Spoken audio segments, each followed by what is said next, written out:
Lezi indaba zehora lokuqala sikwethulela zona bukhoma ekomkhulu le-SABC e-Auckland Park eGoli bukele nazi ezinohlonze eminijeni.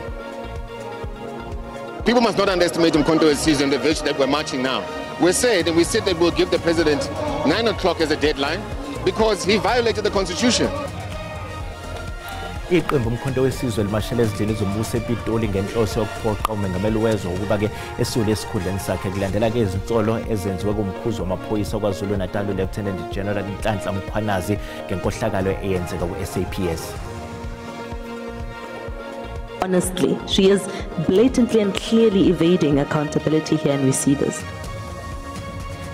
Amalungu ekomiti lasePhalamende elibhekele umnyango wezemfundo ephakeme ebengenemeke ngemva kokuzwa ukuthi ungqongqoshe walomnyango uDkt Nobuhle Nkabane ngeke avele phambi kwalo namhlanje.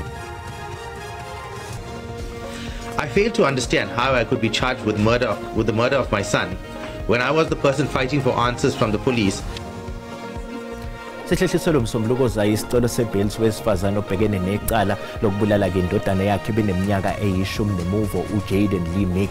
uTiffany Nicole Meek wakhalelwa ngamasongo kaSigonyela ngesonto ledlule. With the type of players that they have, that they play in the top 14, I think they'll definitely have a mix in both games. Kwezemidlalo iqembu lesizwe lebhola lombhoxo amabhokobhoko elinokuzethemba ngaphambi kokubhekana neGeorgia kusasa emidlalweni ozobanjelwa ke enkundleni yaseMbombela eMpumalanga. Ukuthola kube kwembukeli ngiyakwamukela ezindabeni zehora lokuqala ezikunqa phambili kanti futhi ke ezihamba phambili la ku-SABC 1 Mzansi for sure kanjalo ke na ku-SABC Lehigh. Igama lami nginguDaud Phungula.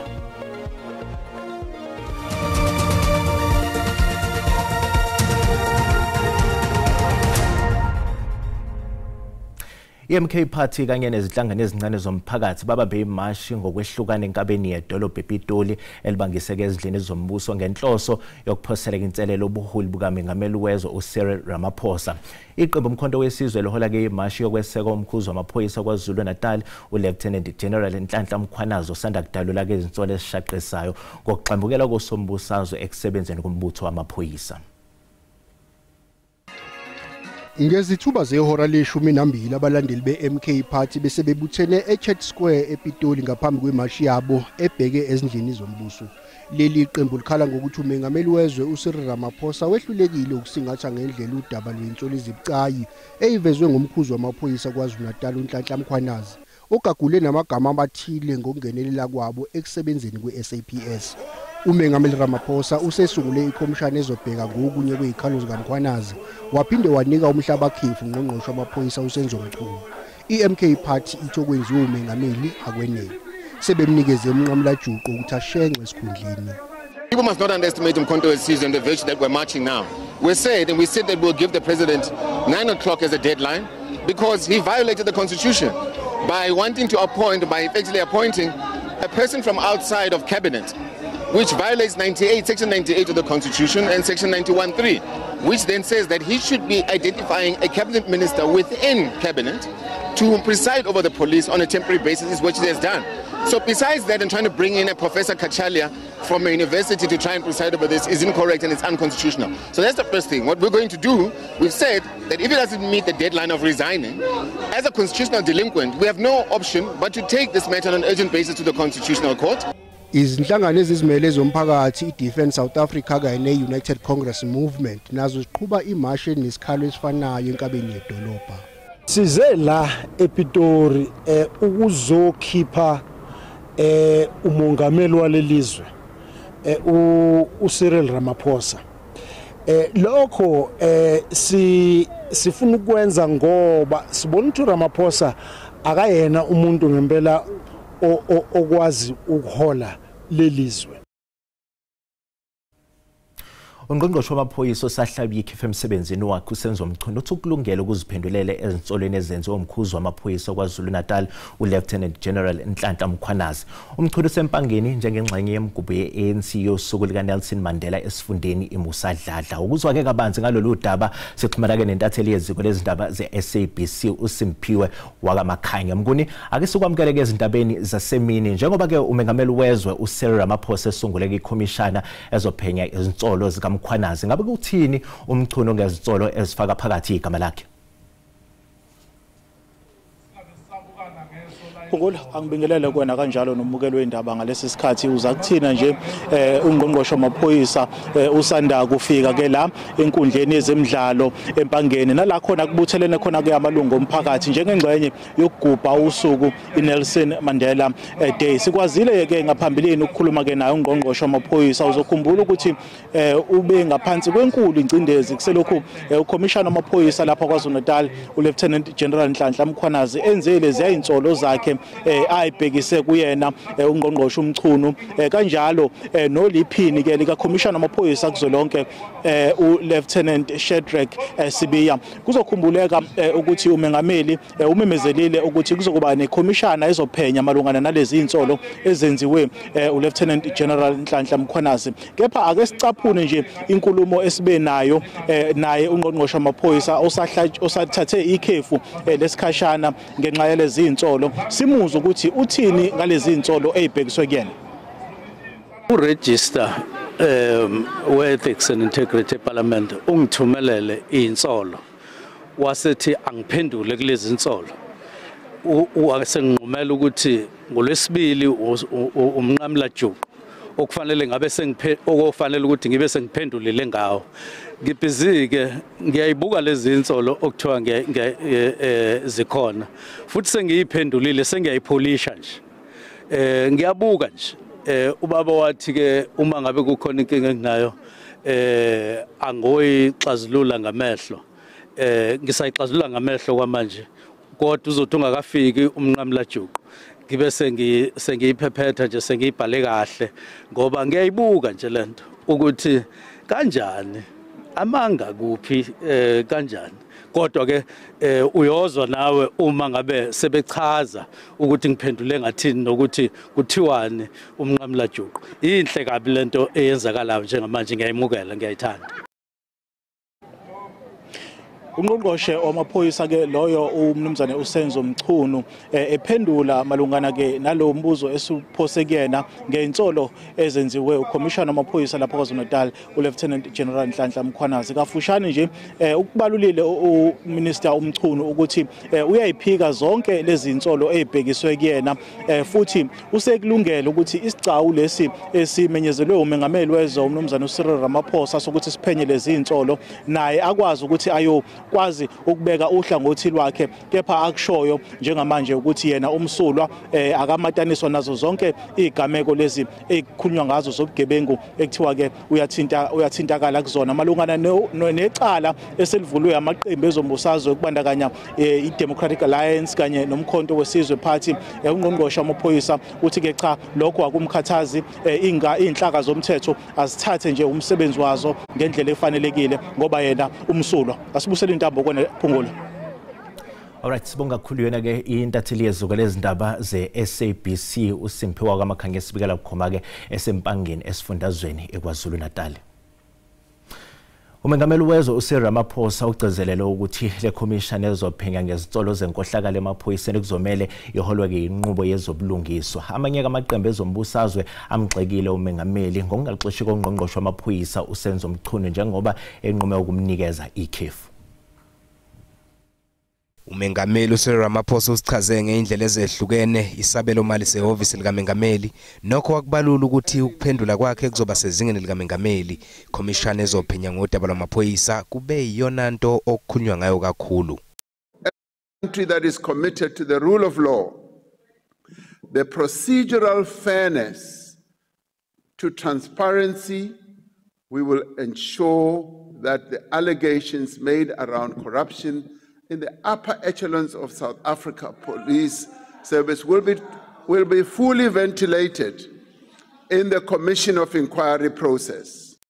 Lukhumbuza amaqembu ezombusazwe ukuthi ihhovisi lakhe lizohlanganisa indlela izoqinisekisa ukuthi liyadlondlobale lakuleli futhi kwakheke namathuba emisebenzi.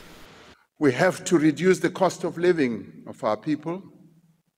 We also have to build state capacity. uRamaphosa uthi uhulumeni uhlela ukuheha bangatshala amatrilioni amabili amarandi eminyakeni emihlanu ezayo. In effect, 75% or so of our economy is in the hands of the private sector. Government has to play its coordinating role, its regulatory role, and its legislative role as well.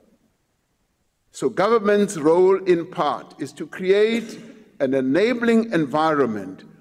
Umengameli uthi zonke lezi inkinga eziqhubekayo zizodingidwa engxoxweni ezobe imayelana nesimo sezwe.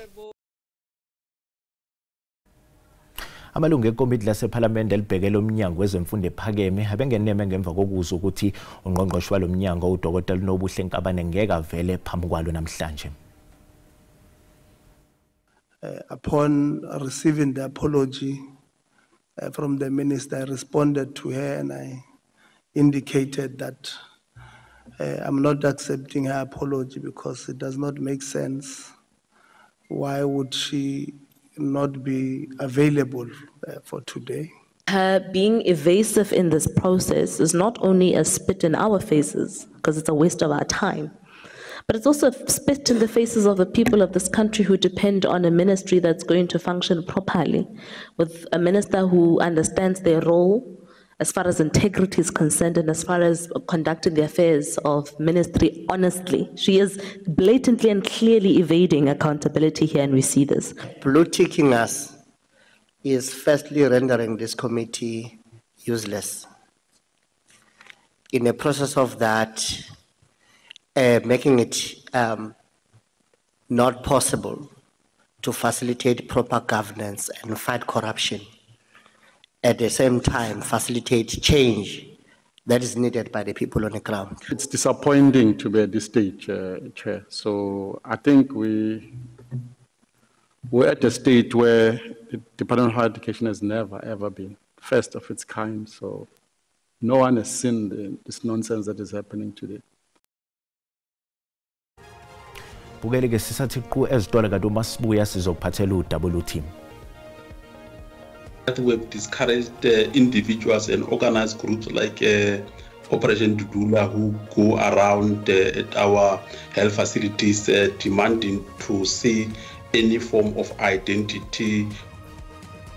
Umnyango wezempilo uthi nakubazizwakala izikhalo ze-Operation Dudula mayelana nokugcwala kwabafika abakuleli ngokungemthetho ezikhungweni zezempilo kuleli, kodwa ke ayivumelekile ukuthi ke ivimba abantu abafuna usizo lwezempilo.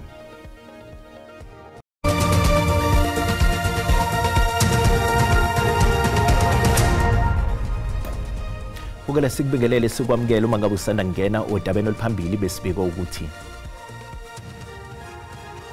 iqembu umkhonto wesizwe limashele ezidleni zombuso ePitoli ngenhloso yokuphoqa umengameli wezwe Cyril Ramaphosa ukuba ke esule esikhundleni sakhe kulandela ezintsolo ke ezenziwa umkhuzo wamaphoyisa kwaZulu Natal uLieutenant Nhlanhla Mkhwanazi ngenkohlakalo eyenzeka ku-SAPS. Bukela sikhumbuza ukuthi lezi indaba ziyatholakala ku-YouTube na ku-SABC Plus ngena kuzozicinge ngamagama athi SABC izindaba nakanjani uzosithola ngomjalo bazo. Sehlehleselo umsombuluko zayo isicelo sebheli wesifazane obhekene necala lokusoconga indodana yakhe ebineminyaka eyi-10 uJaden Lee Meek. uTiffany Nicole Meek wakhalelwa kamasongo kaSigonyela ngesonto ledlule. Bezilokhu zehle njalo izinyembezi kuTiffany Nicole Meek nosolwa ngokubulala ngesihluku indodana yakhe uJaden Lee ebineminyaka eyi-10 ubudala. Ummeli kaMeek ufundele inkantolo yestatimende esifungelwe nesidalulo ukuthi umsolwa usashaqekile ngokuthi ubekwe izinsolo ekubeni ubeyingxenye yokuthungathwa kwendodana yakhe futhi namanje usakhathazekile ngokuthi akaziwa umbulali. I fail to understand how I could be charged with the murder of my son when I was the person fighting for answers from the police and doing everything possible to ensure that my child's killer and/or killers were found and arrested. I will attempt to place factors before this honourable court to show that it is in the interest of justice to permit my release on bail. I record that umbuso kwamanje uyaphikisana nesicelo sebhayili kanti ube usunxusa ukuba icala hlehliselo umsombuluko wesonto zayo ukuze umbuso uthole isikhathi sokukhuluma imininingwane ehlinzekwe esitatimendeni esifungelwe. I totally understand, Your Worship, but at least for us, we have utilized time that was given to us at this juncture. I appreciate that, Your Worship. On Monday, and hopefully we can finalize the matter by Tuesday morning. As the court pleases, Your Worship. Thank you, ma'am. Thank you. The matter is rolled over till Monday morning. Umsolo uzogcinwa esitokisini kuze kube uvele enkantolo ngokulandelayo kanti amaphoyisa aqhubeka nophenyo njengoba kuhlongoza ukuthi kungahle kube khona abanye abakhalelwa wozankosi. Umnyango wezempilo uthi nakuba zizwakali izikhalo ze-Operation Dudula mayelana nokugcwala kwabo kufika abakuleli ngokungemthetho ezikhungweni zezempilo kuleli, uthi ke phaka ayivumelekile ukuvimba abantu abafuna usizo lwezempilo. Njengoba i-Operation Dudula imashele emahhovisi ekhomishana yamalungelo abantu eGoli ukuhambisa uhlu lwezikhalo, umengamelwa lenhlangano uthi ukholelwa ukuthi le khomishana kumele ibeke izidingo zabakuleli phambili kodwa babona okuhlukile njengoba bokufika besukunyelwa ngokusheshsha yize bengenawo amaphepha abagunyaza ukuba kuleli. South Africa Human Rights Commission should be for South Africans, but we are seeing the opposite. They're prioritizing foreigners over us South Africans. Kusenjalo ukhulumela umnyango wezempilo uthi ngeshwa abakwazi ukunqabela bokufika usizo lwezempilo yize abanye bekuleli ngokungemthetho. As the Department of Health, we have discouraged individuals and organized groups like Operation Dudula who go around at our health facilities demanding to see any form of identity from the healthcare user. We discourage that. We cannot deny anyone access to health purely because of their immigration status. Unkulu waseGauteng naye uthi kumele kube nomnyakazo osheshayo ukubhekana nengqinamba yabo kufika abachanasayo kuleli. One informal settlement in Tshwane. I've never, 75% or so of people that are staying there that don't have documents, don't have the right to be in our country, and are there. And they've got what we call parallel government system. We need to move with speed to tackle it. Unfortunately, we have to take unpopular decisions, and we have to liaise with those that we believe that can assist us to work with. Uhulumeni wesifundazwe Eastern Cape ubamba umbuthano ngaphandle kwaseBhofolo wokuqhakanjiswa kosuku oluhlonishwa emhlabeni jikelele iNelson Mandela Day. Yaqhuba imibhiyozo yeMandela Day apha kwidolophana iHilltown ngaphandle kwaseBhofolo nalapho uRhulumente wephondo usingathelo umsitho apha khona masive kuyinqonyela weNelson Mandela Museum utata Dr. Vuyani Boy. Siyabulela kakhulu tata ngexesha lakho. Olusuku lithetha ukuthini kunini museum? Olusuku kuthi thina museum lithetha okokuba masoloko ngalo lonke ixesha sizimisele ukuphakamiseni ilifa namafa akaba uNelson Mandela. Sisoloko sikhumbuza abantu baseMzantsi Afrika ngobawo uNelson Mandela nangendlela athe wazinikela ngayo ekuseveni abantu belilizwe apha eSouth Africa. Siye sikhumbuza abantu sithatha olusuku sikhumbuza abantu okokuba imisebenzi kabawo uNelson Mandela efana noxolelaniso, efana nokuhlonipha amalungelo abantu, efana nokuzinikela ungakhange wajonga nzuzo ekuseveni abantu, siphakamisa yona ke ngalomhla wanamhlanje. Not nje ukukhumbula yena but ukuphakamisa imisebenzi values ezinjalo. Bamba ngazo zosibini data. Dr. Vuyani Boy noyinqonyela yeNelson Mandela Museum esichubela banzi komqela katata Nelson Mandela. Sizithathe izinambo sizibuyisele kuni eGauteng.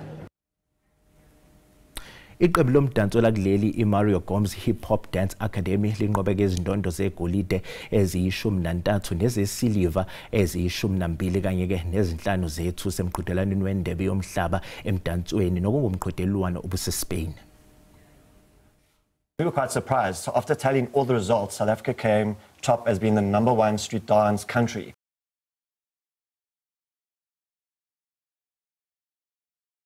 Ebengaphezu kwama-60 amazwe abekhona kulomqhudelwano womdanso obuseSpain nokuyilaphela kuleli lenze khona ezibukwayo.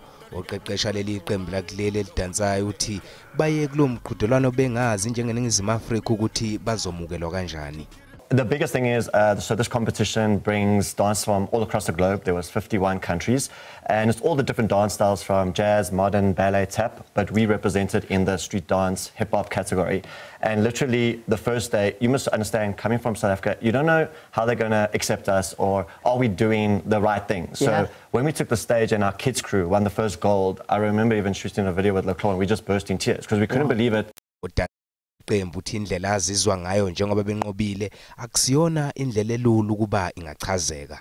It's indescribable. I couldn't be more thankful for the opportunity, be more thankful for the studio for, giving us a chance to do what we love on a world stage and really showcase what we love and showcase what we want to do for the rest of our lives.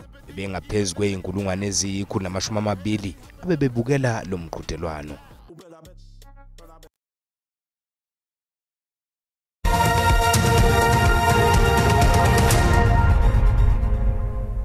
Kwezemidlalo iqembu lesizwe lebhola lombhoxo amabhokobhoko linokuzethemba ngaphambi kokubhekana neGeorgia kusasa emidlalweni ozobanjelwa enkundleni yaseMbombela eMpumalanga. Amabhokobhoko asilungiselela ukudlala neGeorgia edlala kakhulu ngabadlali baphambili. Ufasi uthi balindele lokho kusasa. The back line is more direct and more physical in the wider channel of the breakdown and the tackle. And every aspect of the game they'll try to be physical, but I also feel like they're a team that likes to play around with the ball and a team that is expensive. Ufasi uthi abaqeqeshi babambe iqhaza limqoka njengoba bevumela abadlali ukuthi batshengise ikhono labo. The intent that you have and everything will show if we're determined to do it. So if you failed, doesn't mean that you didn't want to do it, but your intent into doing it is the most important thing. And then I think from there I just took it up a notch and just being able to have the determination and just being able to fix my defense. Lo mdlalo uzoqala ngemzuzu eyishumi emva kwehora lesihlanu ntambama kusasa. Ukele umhlahlo wesimo sezulu uyalandela emva kwekhefu.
Mukeleke sizibeka lapha ebese kuphathele zona ozakwethu bayeza nezindaba ngolimi lesiSwati magamanxa ihora lesihlanu ntambama. Thina ke siyabuya ke ngehora lesikhombisa kusihlwa bukeli sale kahle.